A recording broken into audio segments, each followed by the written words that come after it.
Thank you for being with us on this voyage of discovery around South Africa. I'm Marion Ellis, and why Cape Insights is making this series is to give you an insider's perspective and to expand your horizons, since seeking with new eyes is possible. So these visual journeys give glimpses of a number of South African landscapes, and today we trace hotly contested events in this melting pot country of ours. We link the dots and we follow the money, and we heed the philosopher Satyanana's words: those who cannot remember the past are condemned to repeat it. So if you're intrigued by the perspectives, we do have a 12-night history tour next August, which will take you to some of the places you'll be seeing shortly, and that delves into the complex issues we're about to surface. So please consider joining us. A technical heads up: if you've missed seeing any of our previous sessions, you'll be able to catch them later, and we'll tell you how on our website. If your internet is slow or you have problems with your bandwidth, turn off your video on Zoom. It really does help. Now, tonight's slightly different. At the end of all three presentations, you'll then have the chance to ask your questions to any of the speakers who are all coming on together at the same time.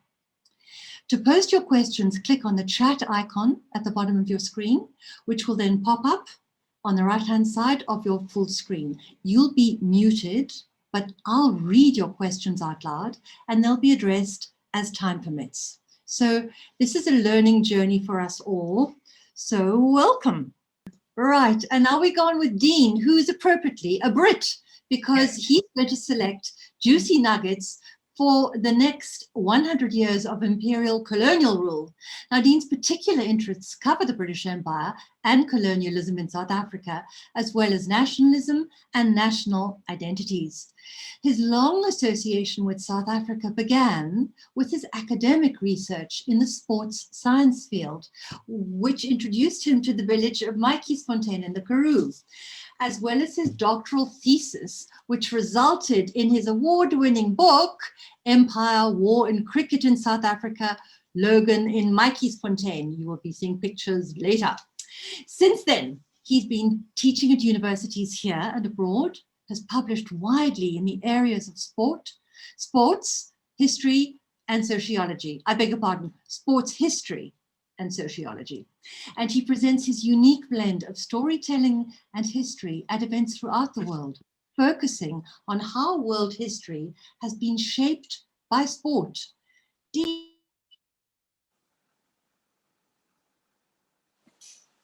Thank you, Marion. Well, good evening. My name's Dean Allen, and I'm going to be talking about the British legacy in South Africa. At the height of its power, the British Empire controlled over a quarter of the world's population and also a quarter of the world's landmass. So we're talking about empire builders this evening. Now, the British arrived in South Africa in 1795.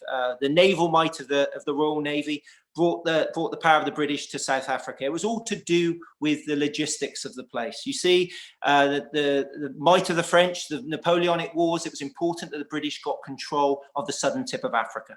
Now, here we can see that they quickly mapped out southern Africa. It was important that they got control up until the Fish River. You see, the British were empire builders. It was about settling people in the area.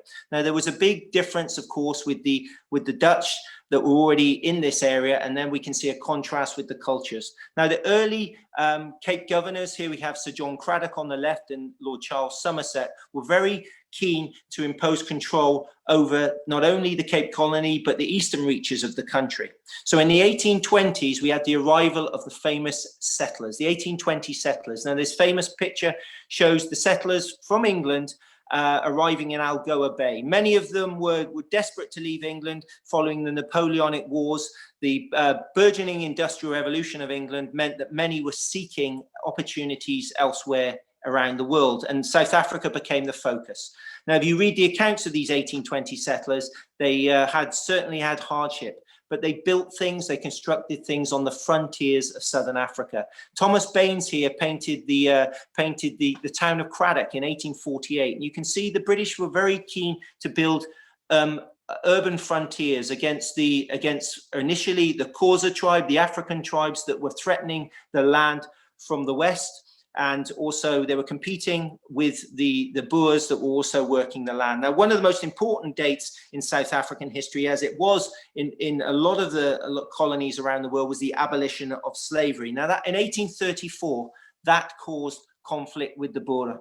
You see the English were now looking to a more liberal, enlightened way of running their colonies. So pressure led to the abolition of slavery in Southern Africa in 1834.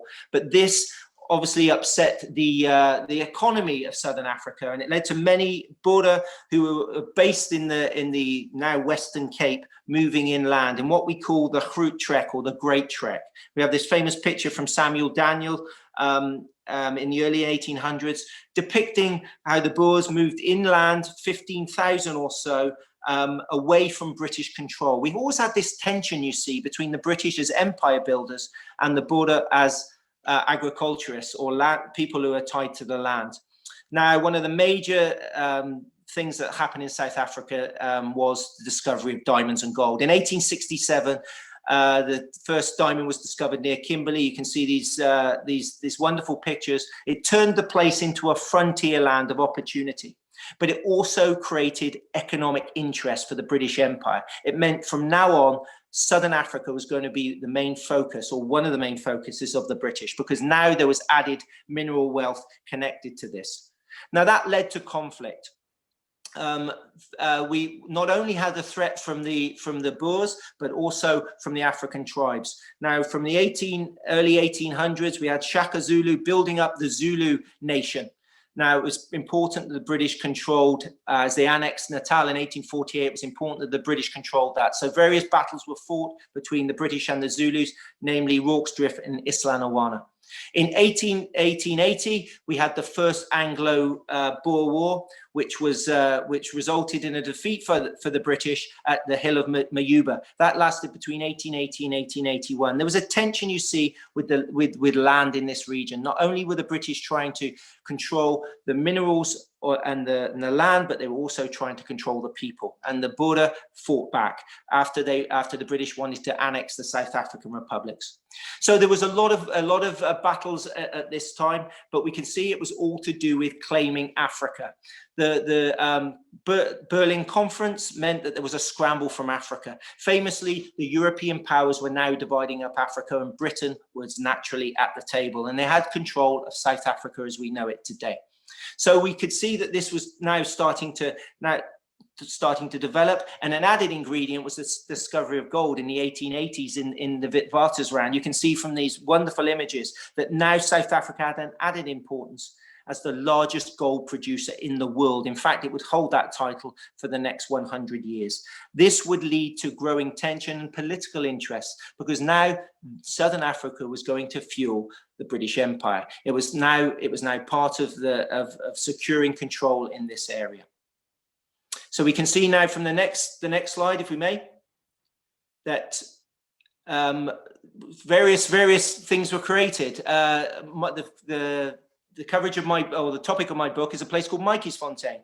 James Logan, a young Scotsman, was typical of the entrepreneurs that flocked down to Southern Africa in the 1880s and 1890s to make their name. And here he created this wonderful place out in the Karoo, which is famous now in South Africa, but is a remnant of the British Empire. London lampposts imported from the capital of England, ornate ironwork from the foundries of Scotland. Here we can see the first house with its own private electricity supply in South Africa. You see, the British arguably were creators, but they also replicated things from the old country. Unlike the Boer, which were creating their own country down in South Africa, the British replicated much of what they'd left. And here we have Adderley Street in Cape Town, which is now, by the 1880s and 1890s, a thriving part of the British Empire with mechanization, etc. And how were they linked between the two? Well, the famous Castle shipping line would go backwards and forwards between Britain and South Africa. So now, the days of the sail ships have gone. This was now a key part of the empire and how Britain controlled this region of the world. Famous people flocked to South Africa. We have Lord Randolph Churchill on the left, Father Winston Churchill. Rudyard Kipling spent many years down here and wrote about the opportunities in Southern Africa and how it was becoming part of the British Empire. Now, remember, the British not only introduced infrastructure, but they also introduced the language, religion, education was important. They also introduced their culture. Part of that was sport. Now, I'm a sports historian, and you can see from this picture that the early cricket tours were sent to South Africa as part of cementing this imperial kinship. And my man, James Logan of Mikey'sfontein, was central to that. And that's where my interest in sport and the British Empire came, because we can see that the British, it was all about creating this kinship with the old country and recreating in the deepest, darkest depths of Africa, this sense of British life and culture. Now, that sporting thing certainly went on under the auspices of this man, Cecil John Rhodes, perhaps the most famous British empire builder. He was an entrepreneur, an opportunist, arrived in South Africa as a young man, and through gold and diamonds created his wealth. But he realized that politics was the most important thing, the way to create power. And he famously said that he was going to paint Africa red for the British by placing one foot in Cape Town and another foot in Cairo, and creating a railway between the two. This was the era of Cecil Rhodes and empire building in the 1880s and 1890s especially. And we can see that now there's a legacy of this in South Africa. Here's the picture of the Rhodes Memorial at the University of Cape Town being removed a few years ago. Yes, there's much debate now of this colonial period and the kind of legacy that people like Cecil Rhodes left. But of course, his influence goes on not only in the buildings around Cape Town and Southern Africa, but in terms of bursaries to universities. So it's something that we are still discussing today for sure. But it's all about making comparisons. And if we look at this map of 1899, we can see that there were other empire builders in the region. The Germans in German Southwest Africa, Namibia, Bechuanaland, of course. Rhodes had already created his own colony or country up in the north, Rhodesia. And then we have the Portuguese East Africa, which is now Mozambique. But in 1899, we had the Transvaal and the Orange Free State. You see, the Afrikaners had control of the area where the minerals were, where the gold was especially, and this was going to lead to tension. But I want to just quickly talk about comparisons with today. As part of Cecil Rhodes's ministry, he was now Prime Minister of the Cape Colony. Various incidents took place that we can compare with today. On the left, we have John X. Merriman, and the man on the right is Sir James Sivrite. Now, they were part of his ministry. Now, James Sivrite gave a railway contract to his friend James Logan out at Mikey'sfontein without putting it out to tender. It was that kind of nepotism that we see today in Southern African politics. And it's the kind of thing that we can compare perhaps with recent administrations. And I just want us to remember that. We can learn so much from the past. And of course, that's what history does. It teaches us so much about today if we learn from the past. So there we have a grinning Jacob Zuma. But politics and nepotism and perhaps corruption was part of Cecil Rhodes's reign. And he led the Jameson raid, or instigated the Jameson raid in 1895 to remove the Afrikaners from their own homeland because of the gold. And this led to one of the most bitter conflicts in South African history, the Second Anglo-Boer War, or the South African War, as we know, of 1899 to 1902. So this war really did define the country, and we can see from the next slide that Queen Victoria's empire was at its height. Alfred Milner in the centre there was here as the Cape administrator, and he was there against Paul Kruger. Now, Paul Kruger, this proud old Afrikaner, was sitting up in Pretoria, and he really did take the bait, and he instigated the war against Britain, who had amassed the troops on the borders. So on the 10th of October, 1899, this bitter conflict broke out that really would define the future of South Africa. It was fought in such a way that the early pitched battles or traditional battles were replaced by guerrilla warfare. Here we have one of the proud commandos. The man at the center is General Jan Smuts. Jan Smuts would go on to be Prime Minister of South Africa, but at the time he was fighting against the British. Now, the war was fought as a civil war. It split not only regions, but it split families as well. The English sent down their troops in their thousands. 400,000 imperial troops fought against a force of around 80,000 at its height. And here we have English troops who had just arrived on the front playing that wonderful game of cricket. You see, wherever they go, they bring English culture with them. So, as I said, the war was fought throughout the country. Here we have James Logan in front of the Hotel Milner, a famous hotel at Mikey's Fontaine. He raised his own militia to fight against the Boer, because he was even concerned about how this war was going. There was a sense that world opinion was against the British. This was a controversial war, and it was set to become even more controversial with the kind of tactics that were going to be played out here. You see, scorched earth was going to be introduced, but before I go there, we have some famous people that were involved in that war. A young Winston Churchill was a war correspondent, was captured briefly, and there we have none other than Gandhi. Gandhi was here as a stretcher bearer at the Battle of Spienkop, but he also learned so much about humanitarian rights, and in South Africa, he wrote about how he learnt for peaceful protests and how it gave him the encouragement to go back to India and do such great work. But ironically, it was against the empire that introduced him to South Africa in the first place. I mentioned scorched earth, and this was one of the controversial things. The British, trying to bring the commandos in from the veldt, were burning homesteads at the instigation of Lord Kitchener, and it led to this massive upswell of opinion against the British. Not only that, concentration camps. 28,000 Boer, mainly women and children, lost their lives as a result of being put into camps of concentration by the British to try to bring this war to an end. And it's very much a legacy of the ongoing troublesome relationship between the English and the Afrikaner and the way they saw the country going.